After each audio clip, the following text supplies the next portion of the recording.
சொல்லடிகளாலும் சொல்லடிகளாலும் மறைத்த நேரத்திலே அத்தனைக்கும் பின்புலமாக ஆறுதலாக இருந்தவர்கள் பாத்திமா ரலியல்லாஹு தஆலா அன்ஹா. வாழ்க்கையின் எந்த அம்சங்களை தொட்டாலும் பாத்திமா நாயகியினுடைய முன்மாதிரி நம் முன்னால் நின்று நிற்கும். கற்கண்டு கூட 4 மணி நேரத்தில் கரைந்து விடும். ஆனால் கருணை நபிகள் நாயகம் ஸல்லல்லாஹு அலைஹி வஸல்லம் அவர்களின் வரலாறு கரை காணாத வரலாறு. பாத்திமா நாயகியினுடைய வரலாறு எதுக்காக நம்ம சொல்றோம் தெரியுமா? நம்ம வாழ்க்கையில கொண்டு வரணும். பாத்திமா ரலியல்லாஹு தஆலா வாழ்ந்தார்கள் அல்லவா? எந்த ஒரு தேவையும் தன் கணவரிடத்திலே இதை வாங்கி வாருங்கள் என்று கேட்டதில்லை. சிறந்த மருமகளாக, சிறந்த தாயாக, சிறந்த மனைவியாக, சிறந்த மகளாக எந்த கோணத்தில் சிந்தித்தாலும் அத்தனை விஷயங்களிலேயும் பாத்திமா ரலியல்லாஹு தஆலா ஜொலித்துக் கொண்டிருந்தார்கள். நபியுடைய வீட்டுக்கோ எங்கேயாரு செல்லணும்னா வெளியில போகும்போது ஓரத்துல போவாங்க. இன்னைக்கு அப்படி இல்லை. எப்படி போறாங்கன்னு நமக்கு தெரியும். வயசாளி பெண்களை கூட குமரி மாதிரி போகக்கூடிய ஒரு காலகட்டத்தில் நம்ம இருக்கோம். எந்த அளவுக்கு மகளின் மீது தந்தைக்கு பாசம், தந்தையின் மீது மகளுக்கு பாசம், இந்த பாசத்தை நாம் எதுவுமே வர்ணித்து சொல்லிவிட முடியாது. ஒரு மன்னரின் மகள், மதீனத்து மாமன்னரின் மகள் பாத்திமா ரலியல்லாஹு தஆலா அவருடைய வஃபாத்துல 4-5 பேர் தான் ஜனாசால கலந்து கொண்டாங்க. வஃபாத்துல கலந்து கொண்டாங்கன்னா எந்த அளவுக்கு எளிமையிலும் எளிமை. அதனாலதான் சொல்றாங்க, அது மாதிரி அவங்களுடைய ஜனாசா இரவோடு இரவாக அடக்கப்பட்டது. யாருக்கும் தெரியாது. சூனத்தின் பெண்குல தலைவி சூனத்துக்கு சென்று கொண்டிருக்கிறார்கள். இங்கு கூட நீங்க அவங்களை பார்க்க முடியாது.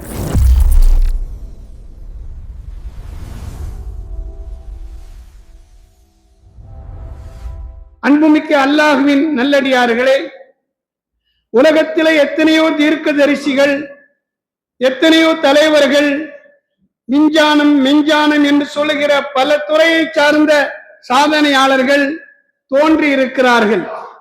இவர்களுடைய வாழ்க்கையின் பல அம்சங்கள் திறந்த புத்தகமாக இல்லை. மக்களை விட்டு மறைக்கப்படுகின்ற விதத்தில் சில வாழ்க்கையின் பக்கங்கள் இருப்பது நமக்கு தெரியும். ஆனால் மக்கத்தில் மறந்த மதீனத்து ரோஜா, தெய்வீக பேரொளி, அருள் நபிகள் நாயகம் ஸல்லல்லாஹு அலைஹி வஸல்லம் அவர்களுடைய வாழ்க்கையின் அத்தனை அம்சங்களும் திறந்த புத்தகமாக, குர்ஆனின் மூலமாக, ஹதீஸின் மூலமாக, வரலாறுகளின் மூலமாக திறந்த புத்தகமாக நபியினுடைய 63 ஆண்டுகால வாழ்க்கையில் நடந்த அத்தனை அம்சங்களையும் உள்ளடக்கி தெளிந்த நீரோடையான புத்தகமாக, திறக்கப்பட்ட புத்தகமாக இருக்கின்றது. அந்த வாழ்க்கை நெறியை பின்பற்றுகின்ற நாம் எந்த அளவு நம்முடைய வாழ்க்கையிலே நபியினுடைய வாழ்க்கையை பின்பற்றுகிறோம் என்பதை கொஞ்சம் சிந்தித்து பார்க்க வேண்டும். கற்கண்டை விட இனிமையான வரலாறு தான் நபிகள் நாயகத்தினுடைய வரலாறு. கற்கண்டு கூட 4 மணி நேரத்தில் கரைந்து விடும். ஆனால் கருணை நபிகள் நாயகம் ஸல்லல்லாஹு அலைஹி வஸல்லம் அவர்களின் வரலாறு கரை காணாத வரலாறு, கரை சிறிதும் படியாத வரலாறு.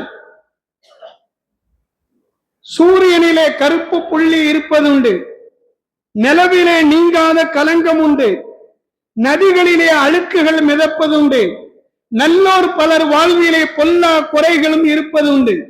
ஆனால் எந்த குறைகளும் இல்லாத அப்பழுக்கற்ற தூய்மையான ஒரு வாழ்க்கை நெறிதான் அருள் நபிகள் நாயகம் ஸல்லல்லாஹு அலைஹி வஸல்லம் அவர்களுடைய வாழ்க்கை. அவர்களுடைய வாழ்க்கை தனி வாழ்க்கை மட்டுமல்ல, அவர்களுடைய குடும்பத்தின் வாழ்க்கையும் இன்று நம்மிடத்தில் திறந்த புத்தகமாக இருக்கின்றது.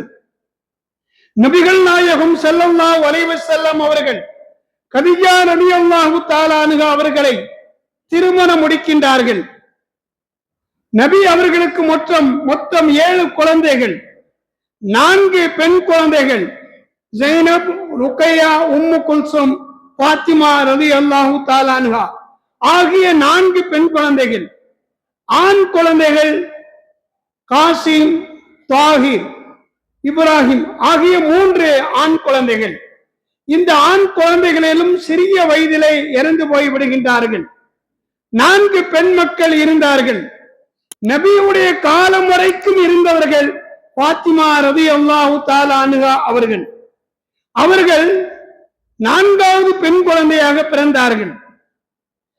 காபாவுடைய ஆலயம் புதுப்பிக்கப்பட்ட காலகட்டத்திலே நபி அவர்களுடைய 38வது வயதிலே பாத்திமா ரலியல்லாஹு தஆலா அன்ஹா அவர்கள் பிறக்கின்றார்கள். அவர்கள் பிறந்த சில ஆண்டுகளில்தான் நபி அவர்களுக்கு நபித்துவம் வழங்கப்படுகின்றது.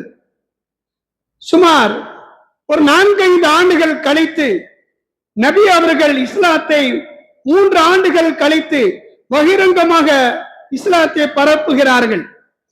இதனால் நபி அவர்களுக்கு பல்வேறு கஷ்டங்கள், சோதனைகள் ஏற்படுகின்றது. நபியினுடைய கஷ்டங்களிலேயும் நஷ்டங்களிலேயும் துன்பங்களிலேயும் துயரங்களிலேயும் முழுமையாக ஈடுபட்டவர்கள் பாத்திமா ரலியல்லாஹு தஆலா அன்ஹா. அவர்கள்தான் நபியுடைய அத்தனை சிரமங்களிலேயும் அவர்கள் ஈடுபட்டு இருக்கின்றார்கள். நபியுடைய வாழ்க்கையின் பல பக்கங்கள் சோதனையும் சிரமங்களும் நிகழ்ந்ததுதான். அந்த சிரமமான வாழ்க்கையிலே நபியினுடைய வாரிசுகளில் பாத்திமா ரலியல்லாஹு தஆலா அன்ஹா அவர்கள் இருந்திருக்கின்றார்கள். பாத்திமா ரலியல்லாஹு தஆலா அன்ஹா அவர்களுக்கு 8 வயது இருக்கும். அப்பொழுது ஒரு நிகழ்ச்சி நடக்கின்றது. ஹஜ்ரத் அப்துல்லாஹ் இப்னு மஸ்ஊத் ரலியல்லாஹு தஆலா அன்ஹு அவர்கள் அறிவிக்கின்றார்கள், நான் காபாவுடைய ஆலயத்துக்கு சென்றிருந்தேன். அருளொளிரும் அந்த காபாவுடைய ஆலயத்திலே இறைவனுடைய பேரொளியால் ஜொலித்துக் கொண்டிருக்கின்ற இறை தூதர் முஹம்மது ஸல்லல்லாஹு அலைஹி வஸல்லம் அவர்கள் இறைவனை வணங்கிக் கொண்டிருக்கிறார்கள், தொழுது கொண்டிருக்கிறார்கள். தொழுகை கடமையாக்கப்படுவதற்கு முன்னால் இப்ராஹிம் அலைஹிஸ்ஸலாமுடைய வழிமுறையின்படி அவர்கள் தொழுகையை நிறைவேற்றுகின்றார்கள். அவர்கள் தங்களுடைய தொழுகையிலே சுஜூதிலே நீண்ட நேரம் இருப்பார்கள். தன்னை படைத்த ரப்புல் ஆலமீனை நினைத்து நினைத்து சுஜூதிலே அவர்கள் உருகிக் கொண்டிருப்பார்கள். இந்த நேரத்தில் தான் உக்பத் இப்னு அபீ முஐத், அபூ ஜஹல், உத்பா, ஷைபா, ரபியா போன்ற மக்கத்து தலைவர்கள் அங்கே வருகின்றார்கள். கருணை நபிகள் நாயகம் ஸல்லல்லாஹு அலைஹி வஸல்லம் சுஜூதிலே இருப்பதை பார்க்கிறார்கள். நபி அவர்களுடைய சுஜூது சாதாரணமானது அல்ல. நாம் நம்முடைய தொழுகையில எந்த அளவு சுஜூதிலே நீண்ட நேரம் இருக்கிறோம் என்பது நமக்கு தெரியும். நாம் அவசர காலத்திலே அவசரமாக தொழுது விட்டு செல்ல வேண்டும் என நினைக்கின்றோம். ஆனால் ஸல்லல்லாஹு அலைஹி வஸல்லம் நீண்ட நேரமாக சுஜூதிலே இருக்கிறார்கள். இதை பார்த்த அந்த மக்கத்து தலைவர்கள் கேலியும் கிண்டலமாக செய்துவிட்டு அதிலே ஒருவர் சொன்னார், நேற்றைய தினத்திலே ஒரு ஒட்டகம் இங்கே அறுக்கப்பட்டது, அதனுடைய மலம் ஜலம் நிறைந்த குடல்கள் இங்கேதானே கிடக்கும், அதை எடுத்து சுஜூதிலே இருக்கிற இந்த நபியினுடைய முதுகிலே வைத்தால் எப்படி இருக்கும் என்று ஒருவர் கேட்க, இன்னொருவர் அதை நான் எடுத்து வருகிறேன் என்று சொல்லி எடுக்க செல்கின்றார். எடுத்து வரக்கூடியவர் தான் உக்பத் இப்னு அபீ முஐத் என்பவர். இவர் அங்கே கிடக்கின்ற அசுத்தமான ஒரு நாளைக்கு முன்பாக அறுக்கப்பட்ட அந்த ஒட்டகத்தினுடைய அந்த குடலை, அசுத்தம் நிறைந்த அந்த குடலை இழுத்தவராக வருகின்றார். எதையும் தெரியாத விதத்திலே இறைவனோடு ஒன்றிணைந்து கொண்டிருக்கிற அந்த சுஜூதிலே இந்த உக்பத் இப்னு அபீ முஐத் என்ற கயவன் அந்த ஒட்டக அசுத்தத்தை நபிகள் நாயகம் ஸல்லல்லாஹு அலைஹி வஸல்லம் அவர்களுடைய தலையிலே வைக்கின்றார். நறுமணம் கமழ்கின்ற அந்த அற்புதமான தலையிலே வைக்கப்பட்ட அந்த ஒட்டக அசுத்தம் துர்நாற்றம் எடுக்கின்றது. நபி ஸல்லல்லாஹு அலைஹி வஸல்லம் அவர்களால் தலையை உயர்த்த முடியவில்லை. இந்த நிலையை பார்த்த அந்த மக்கத்து தலைவர்கள் கேலியும் கிண்டலுமாக சிரித்துக் கொண்டிருக்கிறார்கள். அப்துல்லாஹ் இப்னு மஸ்ஊத் அவர்கள் அறிவிக்கிறார்கள், இதை பார்த்தவுடன் எப்பொழுதும் நபி அவர்களுடனே இருக்கிற பாத்திமா நாயியை நான் தேடி சென்றேன். பாத்திமா ரலியல்லாஹு தஆலா அன்ஹா அவர்கள் எப்பொழுதும் தந்தையினுடைய நினைவாகவே இருப்பார்கள். தந்தையின் மீது அளவு கடந்து பாசம் வைத்திருக்கக்கூடியவர்கள். நான் பாத்திமா நாயை சந்தித்து நிலைமையை விளக்கியவுடன் பதறியவர்களாக பாத்திமா நாயகி ஓடோடி வருகின்றார்கள். வந்தவர்கள் பார்க்கிறார்கள், மக்கத்து தலைவர்கள் சிரித்துக் கொண்டிருக்கிறார்கள், கேலி செய்து கொண்டிருக்கிறார்கள். ஆனால் அமைதியே உருவான அண்ணல் நபிகள் நாயகம் ஸல்லல்லாஹு அலைஹி வஸல்லம் சுஜூதிலே இருந்து கொண்டு தலையை உயர்த்த முடியாமல் வேதனையால் துடித்துக் கொண்டிருக்கிறார்கள். பாத்திமா ரலியல்லாஹு தஆலா அன்ஹா அவர்களும் ஹஜ்ரத் அப்துல்லாஹ் இப்னு மஸ்ஊத் அவர்களும் விரைந்து வந்து நபியினுடைய தலை மேலே இருந்த அந்த அசுத்தங்களை அகற்றி சுத்தப்படுத்துகின்றார்கள். இந்த நேரத்தில் பாத்திமாவின் கண்கள் இருந்து கண்ணீர் வடிகிறது. பெற்றெடுத்த தந்தைக்கு முன்னால் அந்த தந்தைக்கு ஏற்படுகின்ற இந்த அவமானங்களை கண்கூடாக பார்க்கிறார்கள். எந்த பிள்ளைக்கு தந்தை அவமானப்படும் போது சகித்துக் கொள்ள முடியும்? ஆனால் பாத்திமா அவர்கள் துடிக்கின்றார்கள். தன் கண் முன்னால் தந்தைக்கு இந்த அநியாயம் நடக்கிறதே என்பதை நினைத்து உருகுகின்றார்கள். ரசூலுல்லாஹி ஸல்லல்லாஹு அலைஹி வஸல்லம் மகளுக்கு ஆறுதல் சொன்னார்கள். அல்லாஹ் இவர்களை தண்டிப்பான் என சொன்னார்கள். இந்த 7 நபர்களும், இந்த 7 மக்கத்து தலைவர்களும் பத்ருடைய யுத்தத்திலே காபிராகவே மரணித்தார்கள். இப்படி நபியினுடைய கஷ்டமான நேரங்களிலே பாத்திமா ரலியல்லாஹு தஆலா முன்னிருக்கிறார்கள். அவர்களுக்கு 11, 12, 13 வயது இருக்கும். அப்பொழுது மக்காவாசிகள் நபி அவர்களையும் நபியினுடைய குடும்பத்தார்களையும் நபிக்கு யாரெல்லாம் ஆதரவாய் இருந்தார்களோ அவர்களையும் ஈமான் கொண்ட மக்களையும் ஷுஐப் அபீ தாலிப் என்ற இடத்திலே ஊர் விலக்கி வைக்கின்றார்கள். நபி அவர்களுக்கு 47, 48, 49 வயது இருக்கும். பாத்திமா நாய்க்கு 12, 13, 14 வயசு இருக்கும். இந்த ஒரு காலகட்டத்திலே 3 ஆண்டுகள் முத்து முஹம்மது ஸல்லல்லாஹு அலைஹி வஸல்லம் அவர்களையும் அவர்களுடைய குடும்பத்தார்களையும் ஈமான் கொண்ட மக்களையும் ஊரை விட்டு ஒதுக்குப்புறமாய் விலக்கி வைக்கின்றார்கள். எந்த விதமான உதவியோ உணவோ செல்லக்கூடாத விதத்திலே தடை செய்திருக்கின்றார்கள். 3 ஆண்டு காலம் கதீஜா ரலியல்லாஹு தஆலா அன்ஹா தங்களுடைய சொத்துக்களை எல்லாம் தண்ணீர் போல செலவழித்து அங்கே பசியோடு இருக்கிற அந்த மக்களுக்கு உணவாகவும் உடையாகவும் கொடுக்கின்றார்கள். சொத்துக்கள் தீர்ந்து விட்டது, சாப்பிடுவதற்கு எதுவுமே இல்லை. அங்கே கிடக்கிற இலை கொலைகளை நீரிலே வேக வைத்து சுட வைத்து அதை குடிக்கின்ற நிலைமை. பசியாலும் பட்டினியாலும் இந்த மக்கள் வாடுகின்ற போது இந்த சிரமத்தை பார்த்து ஒரு கூட்டம் ரசித்துக் கொண்டிருக்கிறது. இப்படிப்பட்ட ஒரு கஷ்டமான சூழ்நிலையிலே பாத்திமா ரலியல்லாஹு தஆலா அன்ஹா அவர்கள் இருந்தார்கள். தன் தந்தைக்கும் தந்தையை ஏற்றுக்கொண்ட மார்க்கத்திற்கும் மார்க்கத்தை ஏற்றுக்கொண்ட மக்களுக்கும் ஆதரிக்கின்ற மக்களுக்கும் இந்த மக்காவாசிகள் எவ்வளவு பெரிய கொடும் துன்பத்தை கொடுத்திருக்கிறார்கள். 3 ஆண்டு காலம் ஊரை விட்டு விலக்கி வைத்தார்கள். அந்த 3 ஆண்டு காலமும் ஹஜ்ரத் பாத்திமா ரலியல்லாஹு தஆலா அன்ஹா அவர்கள் நபி உடனே இருந்திருக்கிறார்கள். நபி அவர்களுக்கு 51 வயதா இருக்கிற காலகட்டத்தில் தான் பாத்திமா ரலியல்லாஹு தஆலாவுடைய அன்பு அன்னையார் கதீஜா ரலியல்லாஹு தஆலாவுடைய வஃபாத். நபி அவர்கள் இஸ்லாத்தை பரப்ப ஆரம்பித்ததிலிருந்து தொடங்கப்படுகின்ற சோதனைகள், வேதனைகள் அத்தனையும் பாத்திமா பங்கு பெறுகிறார்கள். தாய் வஃபாத் ஆகிறார்கள். நபியினுடைய முழு அன்பை பெற்ற அவர்கள் அன்பு மனைவியார் வஃபாத் ஆகின்றார்கள். நபி அவர்கள் கண் கலங்குகின்றார்கள். தாயை இழந்த பாத்திமாவும் கண் கலங்குகின்றார்கள். இப்படி மக்காவுடைய வாழ்க்கை நடந்து கொண்டு இருக்கிறது. மக்காவினுடைய 13 ஆண்டு கால இஸ்லாமிய வாழ்க்கையிலே, நபி அவர்களுடைய நுபுவத்துடைய வாழ்க்கையிலே அந்த மக்கத்து மக்கள் நபி அவர்களை கல்லடிகளாலும் சொல்லடிகளாலும் மறைத்த நேரத்திலே அத்தனைக்கும் பின்புலமாக ஆறுதலாக இருந்தவர்கள் பாத்திமா ரலியல்லாஹு தஆலா அன்ஹா. தன் தாய் இறந்த பிறகும் கூட தந்தைக்கு ஆறுதலாக இருந்தார்கள் பாத்திமா அவர்கள். இந்த நேரத்திலே நபியினுடைய 53வது வயது, நபி அவர்கள் ஹிஜ்ரத் புறப்படுகின்றார்கள். அந்த நேரத்திலே தன்னுடனே 2.5 கலந்திருந்த பாத்திமாவை அழைத்து சொன்னார்கள், நான் ஹிஜ்ரத் செல்கின்றேன், உன்னை தனிமையிலே விட்டு செல்கின்றேன். ஹஜ்ரத் அலியுடைய தாயார் ஹஜ்ரத் பாத்திமா பின்த் அஸத் அவர்கள் உன்னை மதீனாவுக்கு அழைத்து வருவார்கள், நான் தனிமையிலே செல்ல வேண்டி இருக்கிறது என்று சொல்லி ஹிஜ்ரத் புறப்பட்டு மதீனா வந்தார்கள்.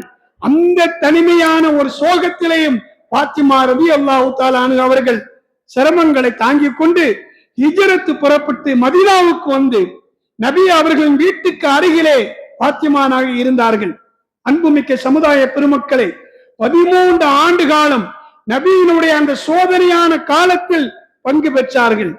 மதீனாவுக்கு வந்த பிறகு பல்வேறு யுத்த காலங்கள், அந்த யுத்தங்களிலும் கூட நபி அவர்களுக்கு எந்த சிரமமும் வந்துவிடக் கூடாது என்று பாதுகாக்கின்ற மகளாக பாத்திமானாக இருந்தார்கள்.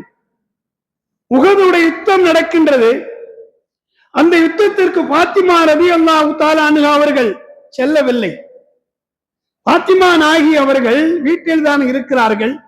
உஹதுடைய யுத்தத்திலே ஹஜ்ரத் முஸ்அப் இப்னு உமைர் கொல்லப்படுகிறார்கள். அவர்களுடைய சாயல், நபியினுடைய சாயலும் அவர்களுடைய சாயலும் ஒன்றாக இருக்கும். இந்த இப்னு கமியா என்பவன் ஹஜ்ரத் முஸ்அப் இப்னு உமைரை கொலை செய்தவுடன் அவன் நான் முகமது நபியை கொலை செய்து விட்டேன் என்ற ஒரு செய்தியை பரப்புகிறான். ஷைத்தான்களும் இப்லீஸ்களும் அங்கே வருகை இருந்தவர்கள் இந்த செய்தியை பரப்புகின்றார்கள். இதனால் முஸ்லிம்களுக்கு மத்தியில ஊக்கம் குறைந்து காணப்பட்டது. இந்த செய்தி மதீனாவிலே பரவுகின்றது. இதை கேள்விப்பட்ட பாத்திமா ரலியல்லாஹு தஆலா அன்ஹா அவர்கள் தந்தை வஃபாத்தாகிவிட்டார்கள் என்ற செய்தி அவர்களுக்கு முல்லை போல் இதயத்திலே குத்தியது. ஓடோடி வருகின்றார்கள். தனது மாமியான ஷஃபியா அம்மா அவர்களை அழைத்துக் கொண்டு உஹது யுத்தத்துக்கே வருகின்றார்கள். வந்தவர்கள் அந்த யுத்த களத்திலே தன் தந்தையை தேடுகிறார்கள்.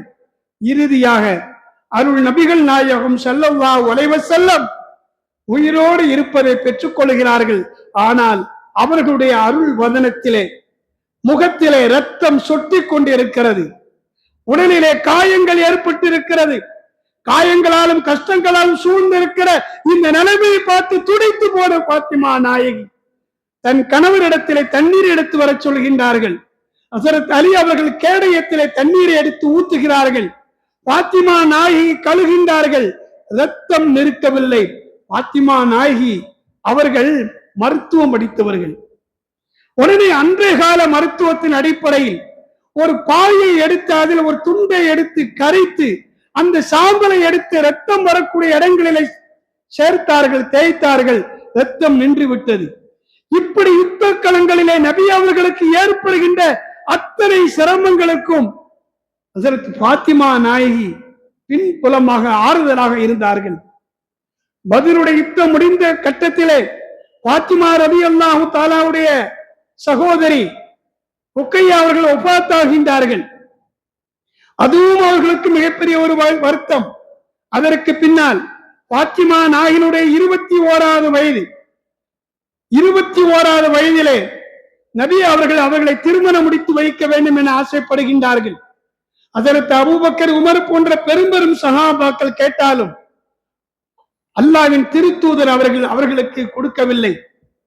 இதனால் சஹாபாக்கள் ஹஜ்ரத் அலியை பார்த்து சொன்னார்கள், நீங்கள் கேட்டால் நபி அவர்கள் உங்களுக்கு தன் மகளை தருவார்கள். என பாத்திமா நாயகி சாதாரணமான பெண்மணி அல்ல.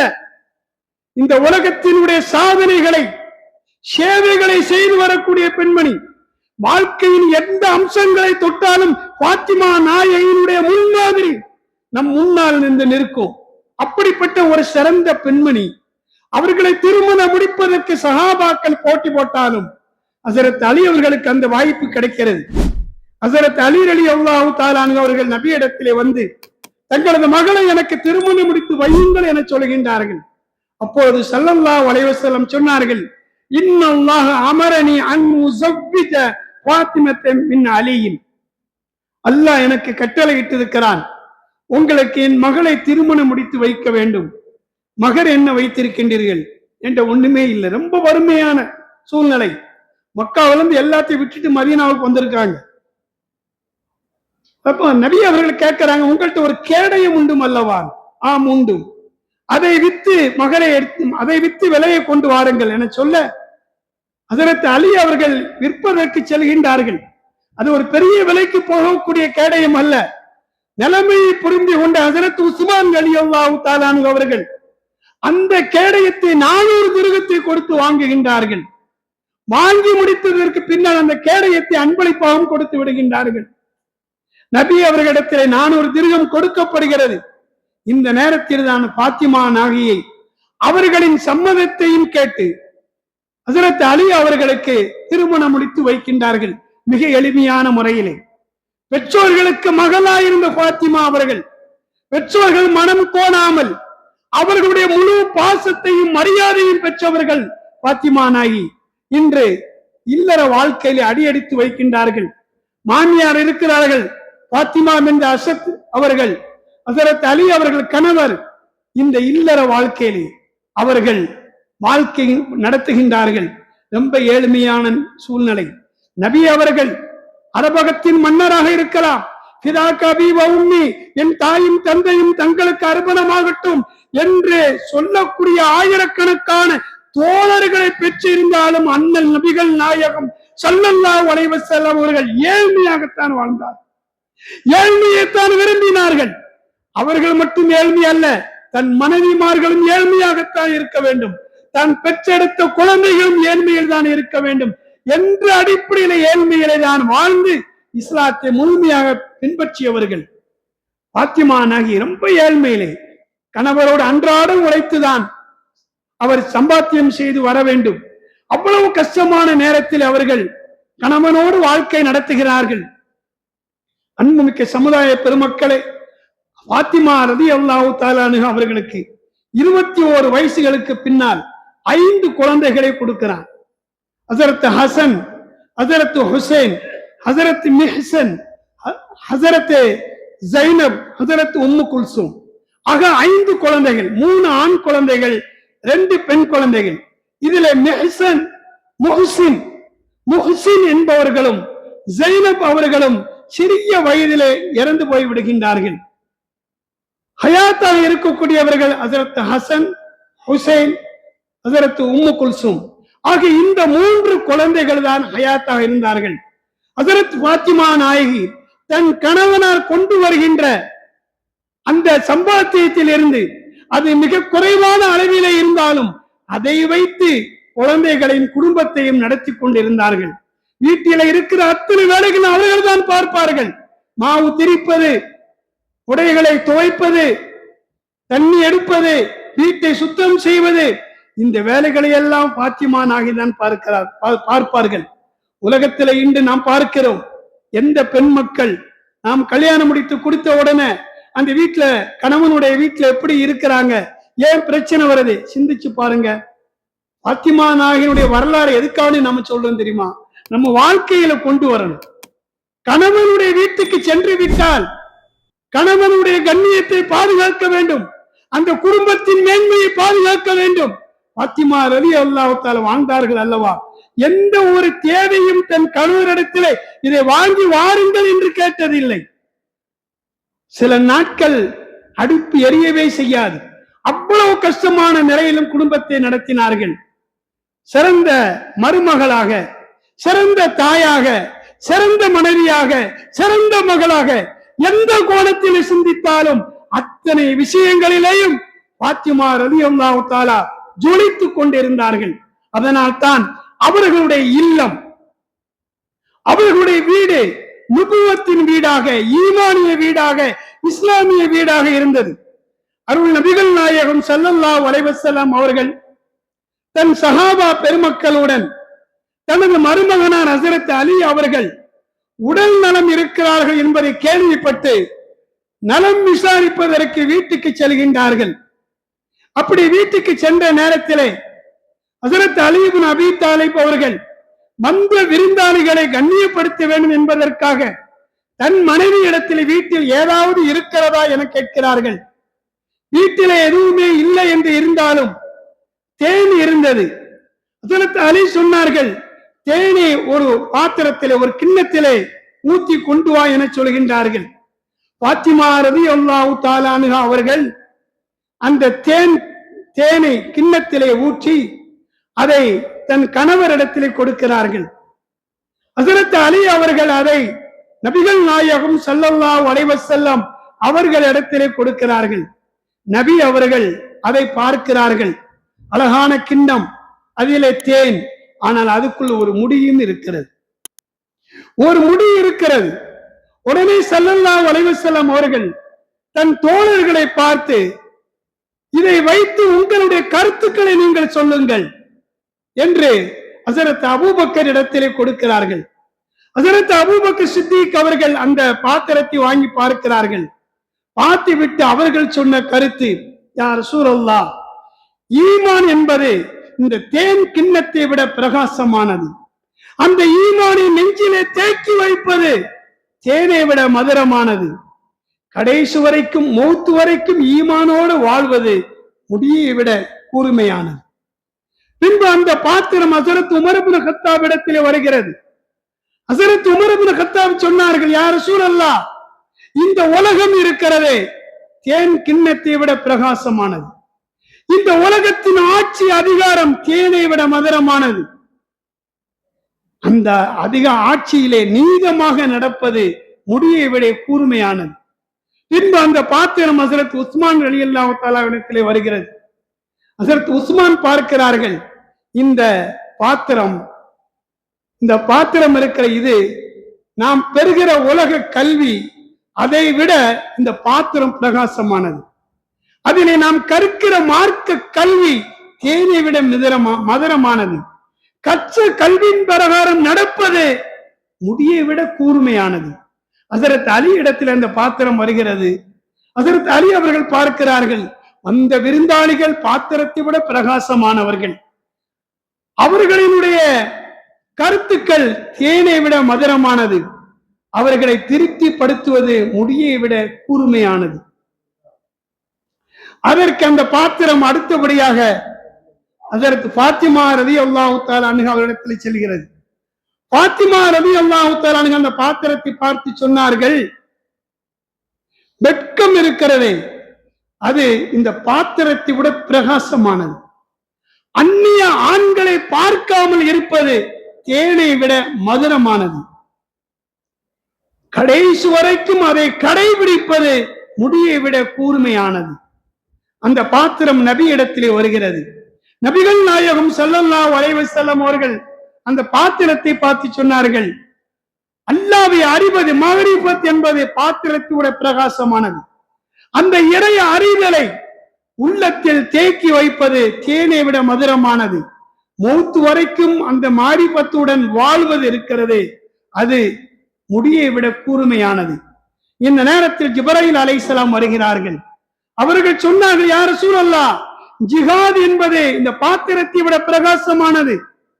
அதிலே பொருளை செலவழிப்பது தேனை விட மதுரமானது. உயிரை கொடுப்பது முடியை விட கூர்மையானது என்று சொல்லிவிட்டு, எல்லாம் வல்ல அல்லாஹ் ஒரு செய்தியை சொல்லி இருக்கிறான். சுவனம் இருக்கிறது இந்த பாத்திரத்தை விட பிரகாசமானது. அந்த சுவனத்தின் இன்பங்கள் தேனை விட மதுரமானது. சிராத்துல் முஸ்தகீம் பாலத்தை கடப்பது இந்த முடியை விட கூர்மையானது. ஒரு நல்லோர்களுடைய வீடு, அங்கே என்ன நடக்கிறது என்பது பாருங்கள். அவர்களுடைய பேச்சு அரிசு வரைக்கும் செல்கிறது. ஒரு ஈமானியனுடைய வீடு, ஒரு இஸ்லாமியனுடைய வீடு எப்படி இருக்க வேண்டும்? அல்லாஹ்வோட தொடர்புல இருந்துகிட்டு இருக்க வேண்டும், அரிசுடைய தொடர்புல இருக்க வேண்டும். அதற்கு ஒரு நல்ல ஒரு உதாரணம். என ஃபாத்திமா நாயகியுடைய வீடு அப்படிப்பட்ட வீடு. இதிலே நாம் கவனிக்க வேண்டியது, ஃபாத்திமா ரலியல்லாஹு தஆலா அன்ஹா அவர்கள் சொன்ன வார்த்தை, இந்த பாத்திரம் இருக்கிற இது வெட்கம் இந்த பாத்திரத்தை விட பிரகாசமானது. அந்நிய ஆண்களை பார்க்காமல் இருப்பது தேனை விட மதுரமானது. அதை கடைபிடிப்பது முடியை விட கூர்மையானது. அவங்க வாழ்க்கையில என்ன இருக்கிறது அப்படியே படம் பிடிச்சு காட்டினாங்க. ஏன்னா இன்னைக்கு உலகத்துல ஒரு கொலை நடக்குது, ஒரு கொள்ளை நடக்குது, ஒரு அக்கிரம் நடக்குது, அநியாயம் நடக்குது, எல்லாம் இந்த பெண்களின் மூலமாகத்தான் வருது. பெண்களினுடைய ஒழுக்க கேடுகளின் மூலமாகத்தான் சமூகம் மட்டும் அல்ல, நம்முடைய குடும்பங்கள், வீடுகள், குழந்தை குட்டிகள் எல்லாரும் பாதிக்கப்படுவது அதுக்கு பெண்களினுடைய ஒழுக்க சீர்கேடினால்தான். நாம இந்த ஃபாத்திமா நாயுடைய வரலாறு சொல்வதின் நோக்கம் என்ன தெரியுமா? அவர்களுடைய வாழ்க்கை நமக்கு இருக்க வேண்டும். 29 ஆண்டுகள் தான் உலகத்திலே வாழ்ந்தார்கள். மகத்தான சாதனையை செய்து காட்டியிருக்கிறது. செய்து காட்டியிருக்கிறார்கள். கொஞ்சம் எண்ணி பாருங்கள் அவருடைய வாழ்க்கை. அதில் பாத்திமா நாயி தங்களுடைய வீட்டில இருந்து நபியுடைய வீட்டுக்கோ எங்கேயாரு செல்லணும்னா வெளியில போகும்போது ஓரத்துல போவாங்க. செவரு ஓரத்துல அல்ல சில சமயம் முள் செடிகள் இருக்கும், அது அவங்க ஆடைகளை கிழிக்கும், அந்த மாதிரி போவாங்களாம். அது ஒரு வயோதிக தோற்றத்துல போவாங்களாம். ஆனா இன்னைக்கு அப்படி இல்லை. எப்படி போறாங்கன்னு நமக்கு தெரியும். வயசாளி பெண்களை கூட குமரி மாதிரி போகக்கூடிய ஒரு காலகட்டத்தில் நம்ம இருக்கோம். ஆனா பாத்திமா ரலியல்லாஹு தஆலா வயசான தோற்றத்துல போவாங்க. நமக்கெல்லாம் தெரியும். ஒரு சமயம் நபிகள் நாயகம் ஸல்லல்லாஹு அலைஹி வஸல்லம் சஹாபாக்கள்கிட்ட பெண்கள் விஷயமாக ஒரு கேள்வி எழுப்புனாங்க. ஐத்து ஷையின் கைருல் லின்னிசாய், பெண்களிடத்தில் இருக்கிற ஒரு சிறந்த பண்பு என்ன, பெண்களுக்கு உரித்தான பண்புகளில் சிறந்த பண்பு எது என்று ஒரு கேள்வியை கேட்கிறாங்க. அப்பன்னா எல்லாரும் ஒவ்வொரு பண்பை நினைச்சு பார்க்கிறாங்க. ஹஜரத் அலி அவர்கள் தன் வீட்டுக்கு வந்து நபியினுடைய மகளார் தன்னுடைய மனைவி இடத்துல இந்த கேள்வியை கேட்ட பொழுது பாத்திமா ரலியல்லாஹு தஆலா அன்ஹா சொன்னார்கள், லா யராஹுன்ன ரிஜாலு, லா யராஹுன்ன ரிஜாலு, அந்த பெண்களை எந்த ஆண்களும் பார்க்க கூடாது. எந்த ஆண்களும் பெண்களை பார்க்காமல் இருந்தால் அதுதான் சிறந்த பண்பு. அப்படின்னா பெண்கள் ஆண்களையும் பார்க்க கூடாது, ஆண்கள் பெண்களையும் பார்க்க கூடாது. ஒரு சிறந்த பண்பு இதுதான் என்று சொல்றாங்க. ஹஜரத் அலி அவர்கள் மஜ்லிஸுக்கு வந்து நபியிடத்தில் இதை தெரிவித்த உடனே சொன்னார்கள், இன்ன ஃபாத்திமத்த புல்ஆத்து மின்னி. அப்பதான் இந்த வார்த்தையை சொல்றாங்க, இன்ன ஃபாத்திமத்த புல்ஆத்து மின்னி, எனது ஈரக்குலை, பாத்திமா எனது ஈரத்துண்டு, நான் என்ன நினைக்கிறேனோ அதை அப்படியே சொல்லி இருக்கிறார்கள். உண்மையிலே பாத்திமா நாயகனுடைய சாயல் நபியினுடைய சாயல் இருக்கும். அவங்க நடையும் நபி அவர்கள் நடந்த மாதிரி இருக்கும். நபி என்ன என்றாங்களோ அதை அப்படியே எண்ணுவாங்க. இதான் தந்தை மகளுடைய அந்த உறவு, பாசம். தான் தந்தை நினைக்கிறத மகள் அப்படி நினைக்கிறாங்க. அது மாதிரி பாத்திமா நாயகனுடைய வாழ்க்கை அப்படி இருந்திருக்கு. இப்போ பாத்திமா இந்த வார்த்தையை சொன்னாங்க, அவங்க வாழ்க்கையில இப்படித்தான் கடைபிடிச்சாங்க. அன்புமிக்க சமுதாய பெருமக்களே, அவருடைய இறுதி காலம் பாத்திமா நாயகி அவங்க வாழ்க்கை முழுவதுமே சோதனைகள், கஷ்டங்கள் தான். ஆரம்பத்திலே இஸ்லாத்திற்காக, பெற்றோர்களுக்காக அவர்களுக்கு ஏற்பட்ட கஷ்டமான சந்தர்ப்பங்களில் பங்கு கொண்டார்கள். மதீனாவுக்கு வந்த பிறகு யுத்தங்கள், மற்ற சிரமங்கள், அதிலே பங்கு கொண்டார்கள். மூன்றாவதாக தனது வீட்டை, பெற்றோர்கள் வீட்டில் இருக்கும் போதும் எப்படி பெற்றோர்களுக்கு மரியாதையா இருந்தார்களோ அது போன்று புகுந்த வீட்டிற்கும் மரியாதை தேடி கொடுத்தார்கள். அதே நேரத்தில் மார்க்கத்தை பின்பற்றுகிற விஷயத்திலே மிகுந்த கவனமாயிருந்தார்கள்.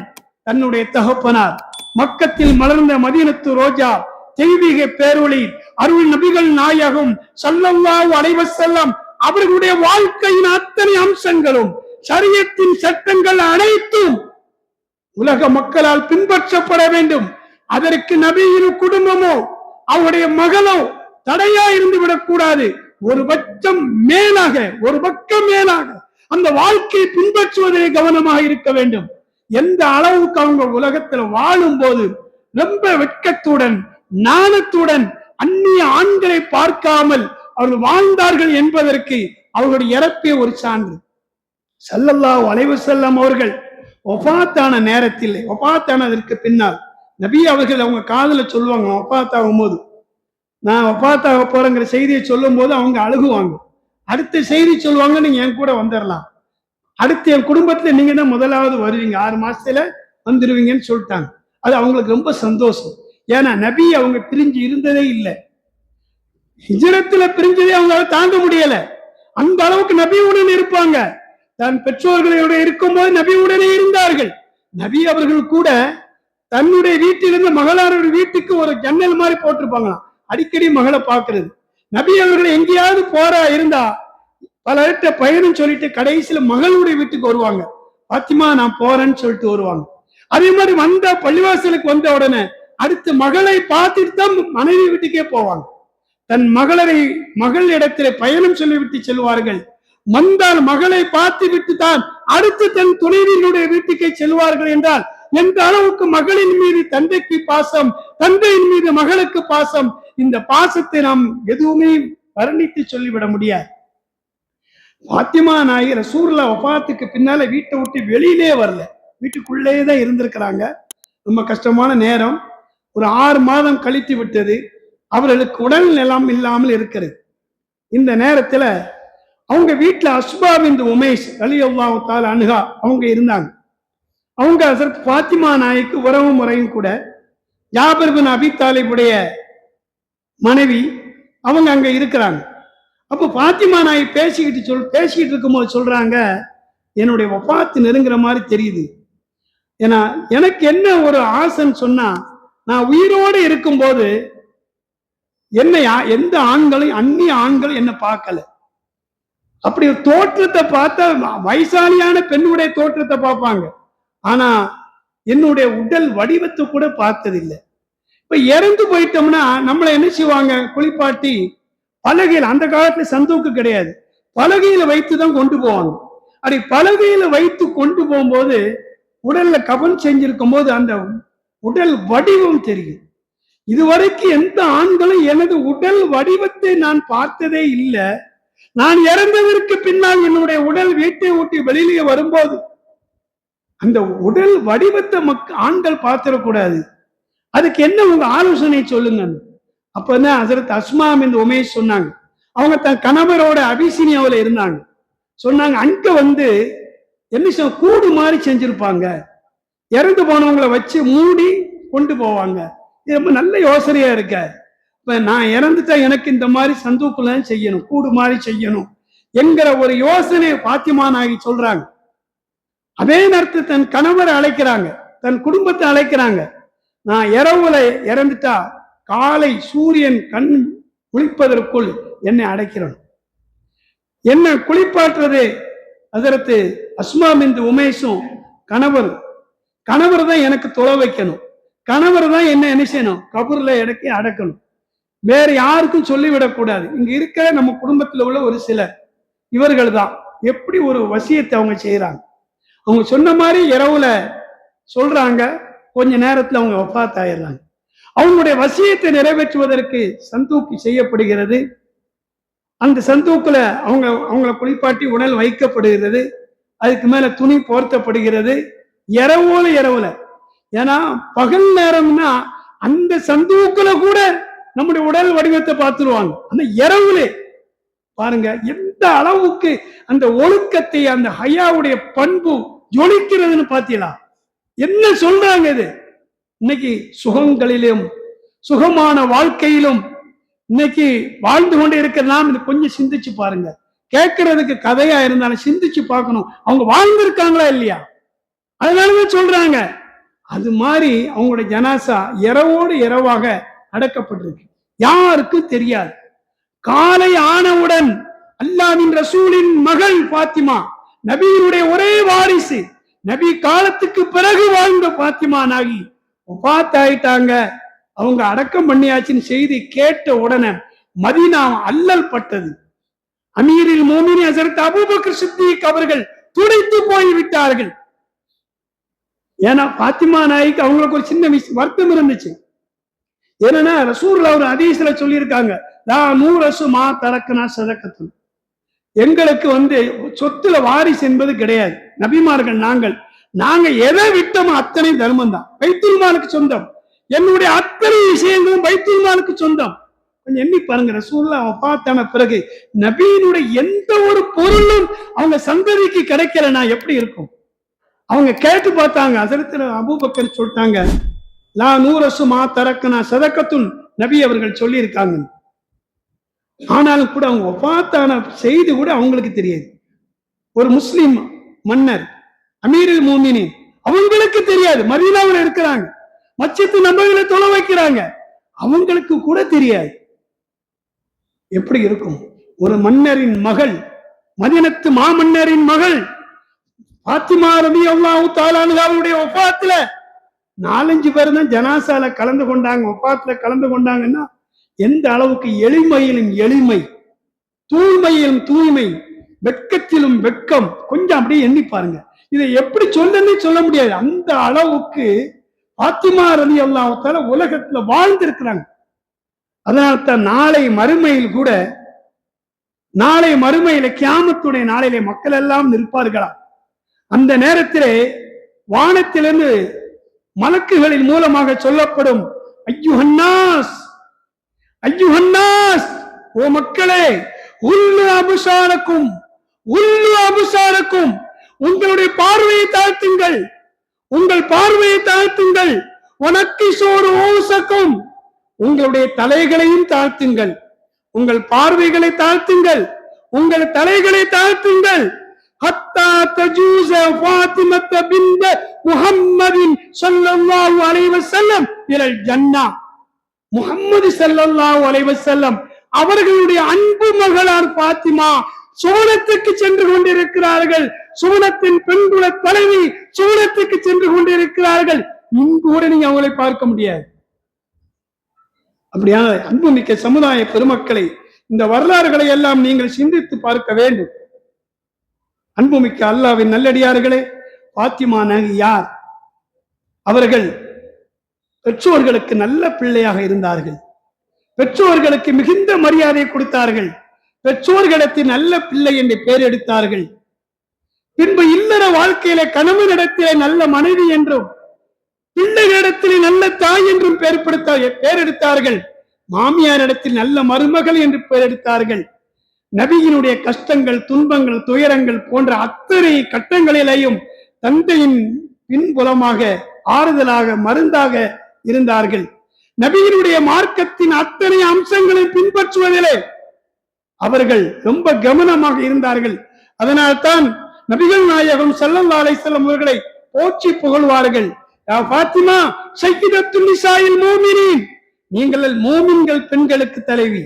சையிதத்துன் நிசாய் ஹாதிஹில் உம்மா, இந்த உம்மத்தின் பெண்களுக்கு தலைவி. சையிதுன் நிசாய் அஹ்லில் ஜன்னah, சொர்க்க உடையவர்களின் பெண்களுக்கு தலைவி. ஏன் இந்த உலக மக்களுக்கெல்லாம் நீங்கள் பெண்களுக்கு தலைவி என்று நபி அவர்கள் அவர்களை போற்றி புகழ்ந்தார்கள் என்று சொன்னால், அவர்களுடைய 29 ஆண்டு கால வாழ்க்கை ஒரு இஸ்லாமிய பெண்மணி தன்னுடைய வாழ்க்கையில எப்படி கொண்டு போக வேண்டும் என்ற ஒரு அழகான முன்மாதிரி. இதை நாம் சிந்திக்கணும். ஆனா இன்னைக்கு நம்ம பிள்ளைகளை வளர்க்கிறோம். நம்ம பிள்ளைகள் நமக்கு என்ன பேரை கற்று தருகிறார்கள்? எத்தனை பெற்றோர்கள் கண்ணீரும் கவலையுமாக இருந்து கொண்டிருக்கிறார்கள்.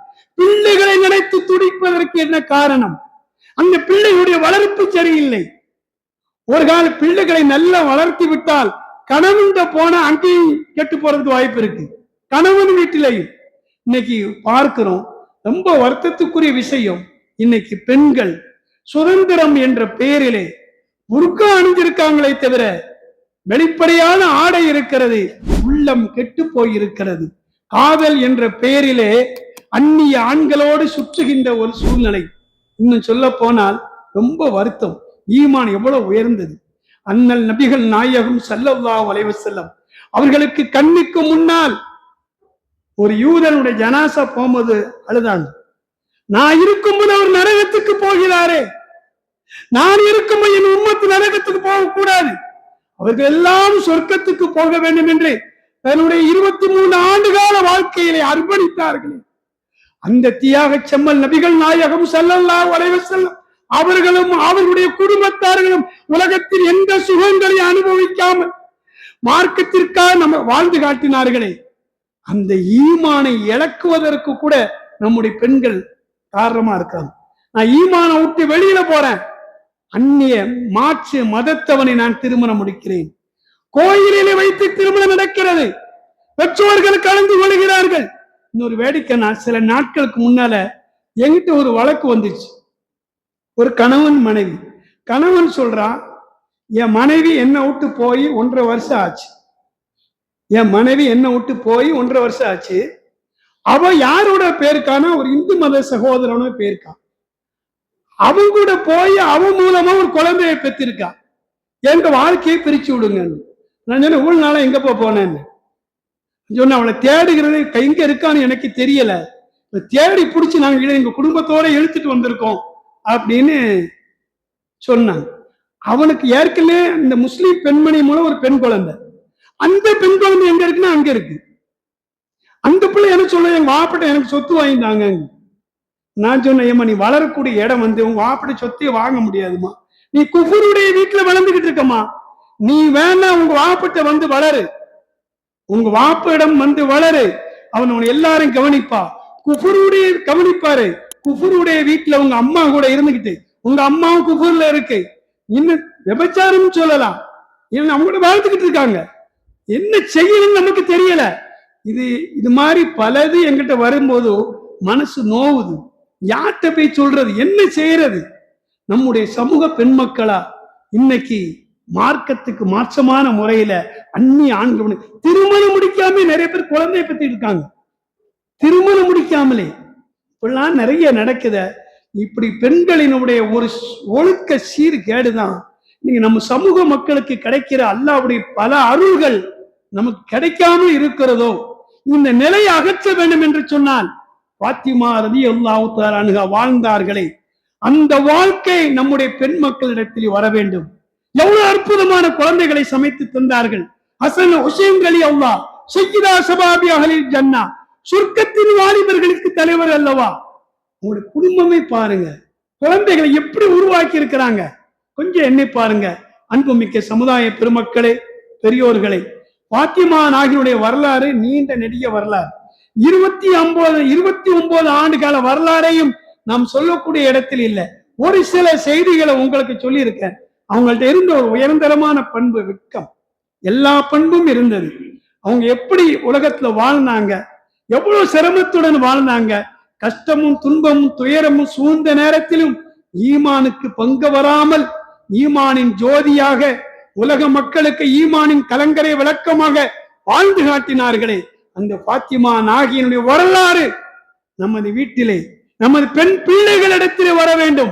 பெண்களிடத்திலே அந்த வாழ்க்கை வந்து விட்டால் நல்ல குழந்தைகளை நாம் எதிர்பார்க்கலாம், நல்ல கணவன்மார்களை எதிர்பார்க்கலாம், நல்ல தம்பிகளை எதிர்பார்க்கலாம், நல்ல தலைவர்களை எதிர்பார்க்கலாம், நல்ல சமுதாயத்தை எதிர்பார்க்கலாம். ஆக இந்த உலகம் சீர் வருவதற்கு, இந்த உலகம் செம்மையாக இருப்பதற்கு, பாவங்கள் அற்ற நன்மைகள் விளைகின்ற நன்முத்துக்களாக ஜொலிப்பதற்கு காரணம் பெண்கள் சீர்திருத்தம் வேண்டும். அந்த பெண்கள் வாழ்க்கையின் அத்தனை அம்சங்களிலும் பாத்திமா நாயகியினுடைய வாழ்க்கை ஜொலிக்க வேண்டும். அல்லாஹு தஆலா நம் அனைவர்களுக்கும் அப்படிப்பட்ட ஒரு வாழ்க்கையை தந்தருள் புரிவானாக. புனிதமிக்க இந்த ரபீல் அவ்வல் மாதத்திலே 2ஆம் நாளன்று எனக்கும் பேசுவதற்கு வாய்ப்பளித்த கடையநல்லூர் ஜமாத் உலமா சபையினுடைய சிறப்புக்குரிய செயல் வீரர், தப்சீர் கலையிலே தேர்ச்சி பெற்றவர், ஃபைசுல் அன்வர் அரபிக் கல்லூரியிலே பேராசிரியர் பெருந்தகை எங்கள் அன்பு சகோதரர் மௌலானா மௌல்வி அல் ஹாஃபில் அல் ஹாஜ் இப்ராஹிம் அன்வாரி ஹஸரத் அவர்களுக்கும் மற்ற உலமா பெருமக்களுக்கும் இதுகால வரை அமைதி காத்து நீங்கள் எல்லாம் கேட்டு இருக்கின்றீர்கள். உங்கள் அனைவருக்கும் இதற்கு எல்லா விதமான ஒரு ஒப்புதல் அளித்து நம்மை சங்கைப்படுத்திய சங்கைக்குரிய நமது பள்ளி வாசல் முத்தவல்லி சங்கைக்குரிய பட்டத்து சாஹிப் ஹசன் மக்து சாஹிப் அவர்களுக்கும், அவருடைய சகோதரர் வாகிதி சாஹிப் மற்றும் உஸ்மான் சாஹிப் மற்றும் ஜமாத்தார்களுக்கும் நாம் நன்றியை தெரிவித்து என் வார்த்தையை நிறைவு செய்து கொள்கின்றேன். வ ஆகிரு தஅவானா அனில் ஹம்துலில்லாஹி ரப்பில் ஆலமீன். அஸ்ஸலாமு அலைக்கும் வரஹ்மத்துல்லாஹ்.